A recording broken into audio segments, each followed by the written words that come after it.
নমস্কার বন্ধুগণ, আমার ইউটিউব চ্যানেল কোরেজিয়াস স্কোপে সবাইকে স্বাগত। বহু অপেক্ষিত মিসলেনিয়াস প্রিলিমস 2023-এর যে রেজাল্ট গতকাল প্রকাশিত হলো, তো 10,229 জন পাস করেছে। কিন্তু এখন বহু চর্চিত যে বিষয় সেটা হচ্ছে এর হাই কাট অফ। মানে এত বেশি কাট অফ, এক্সপেকটেশনের বাইরে। একটা পরীক্ষায় কাট অফ কত হয়?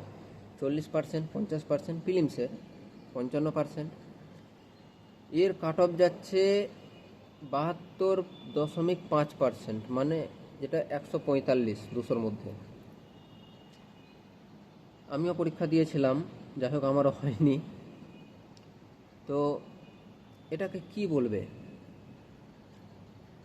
আমাদের মতো যারা পাস করতে পারেনি তাদের মনে এখন অনেক দ্বিধা।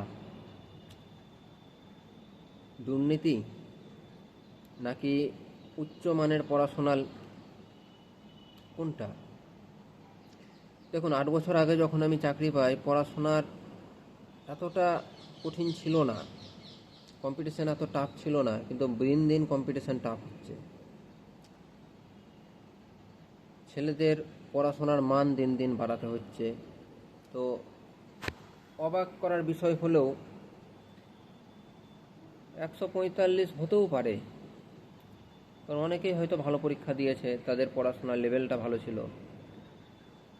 সেদিন বৃষ্টি হয়েছিল অনেক জায়গায়, অনেকে পরীক্ষা দিতে আসেনি, কিন্তু সেটা কথা নয়। যারা পড়াশোনা করেছে তারা ঠিকই আসছে পরীক্ষা দিতে।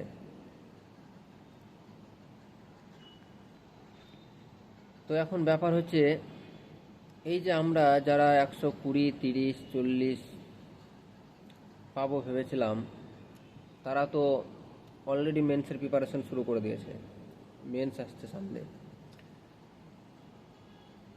আমরা যারা পারলাম না তারা কি করব? কারণ মেন্সের পড়া করতে গিয়ে আমরা তো আবার প্রিলিমসের পড়া ভুলে গেছি প্রায়। যদিও সামনে ক্লার্কশিপ আছে, সেটাই প্রশ্ন যে ক্লার্কশিপে তাহলে কীরকম কাট অফ যেতে পারে। তো কাট অফ বলা যাবে না কোন পরীক্ষায় কতটা কাট অফ হবে না হবে। এই পরীক্ষায় বেশি হলেও ক্লার্কশিপে কমও হতে পারে, আবার বেশিও হতে পারে। তো সেগুলো পরে।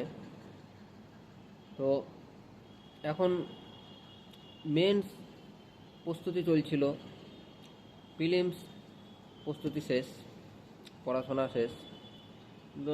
সেপ্টেম্বরে পরীক্ষা হয়েছিল। সেপ্টেম্বর পর থেকে আশা করি বেশিরভাগ স্টুডেন্টই মেন্সের জন্য, যাদের ভেবেছিল যারা আমি পাস করে যাব, আমিও সেটাই ভেবেছিলাম, আমিও হয়তো পাস করে যাব। এখন কি করব? মিসলেনিয়াস আবার হয়তো ফর্ম ছাড়বে, জানি না কবে ছাড়বে। তো ফিল আপ করতে হবে, আবার নতুন করে পড়াশোনা শুরু করতে হবে, নতুন করে পিএইচডির জন্য প্রিপারেশান নিতে হবে। হ্যাঁ, তবে প্রিপারেশানটা এবার একটু উচ্চমানেরই নিতে হবে, কারণ যে ধাক্কাটা আমরা পেলাম 145 কাট অফ,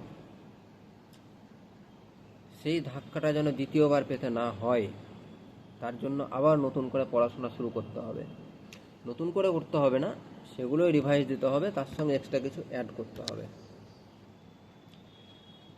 আমরা যারা পাস করতে পারিনি তাদের যে মনের অবস্থা সেটা তো আমরা জানি। আমারও যা অবস্থা, সবারই একই অবস্থা। তো মোদ্দা কথা একটাই, পড়তে হবে, এছাড়া আর উপায় নেই। আচ্ছা, অনেক পরীক্ষা আছে, এনটিপিসি আছে, ক্লার্কশিপের মেন্স বাকি আছে। কিন্তু যদি ক্লার্কশিপেও না হয় তখন?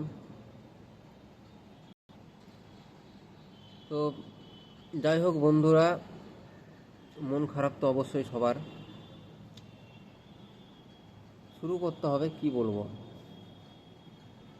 আবার নতুন করে জার্নি শুরু করতে হবে। ঠিক আছে, বাই বাই।